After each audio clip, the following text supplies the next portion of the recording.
BJP Ambassa মণ্ডলের অন্তর্গত ৫১ এবং ৫২ নং বুথের উদ্যোগে বাগমারা এলাকায় উদ্বোধন হলো শক্তি কেন্দ্র কার্যালয়ের। শক্তি কেন্দ্র কার্যালয়ের উদ্বোধন করেন বিজেপি আমবাসা মণ্ডল সভাপতি অজয় অধিকারী। বক্তব্য রাখতে গিয়ে তিনি বলেন, ২০২৬ রাজ্যে এডিসি নির্বাচন অনুষ্ঠিত হবে। এই লক্ষ্যে এডিসি এলাকায় দলের শক্তি বৃদ্ধি এবং কাজকর্ম সঠিকভাবে করার জন্য আজ এই শক্তি কেন্দ্রের উদ্বোধন করা হলো। এই শক্তি কেন্দ্র কার্যালয় উদ্বোধনের ফলে দুটি বুথের সাংগঠনিক কাজকর্ম সঠিকভাবে করা সম্ভব হবে। এছাড়াও এই দিনের এই শক্তি কেন্দ্র কার্যালয়ের উদ্বোধনী অনুষ্ঠানে ছিলেন বিজেপি ধলাই জেলা মহিলা মোর্চার সম্পাদিকা হেমালি দেববর্মা, বিজেপি ধলাই জেলা কমিটির সম্পাদক লালফির হালাম, বিজেপি এসসি মোর্চার ধলাই জেলা কমিটির সম্পাদক ঝন্টু সরকার সহ অন্যান্য কার্যকর্তারা।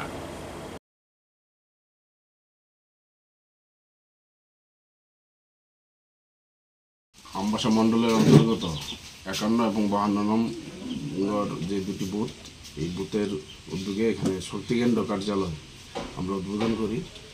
কারণ আপনারা জানেন যে আগামী ২০২৬-এ আমাদের এই রাজ্যে আবারও এডিসি যে নির্বাচন, সেই নির্বাচন অনুষ্ঠিত হতে যাচ্ছে।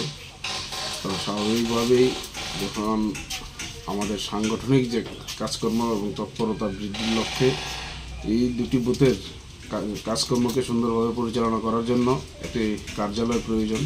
আর এই কারণে আমাদের আজকের এখানে এই কার্যালয়কে উদ্বোধন করা। আমাদের মাঝে আজকে উপস্থিত আছেন আমাদের আমবাসা পঞ্চায়েত সমিতির চেয়ারপারসন আছেন।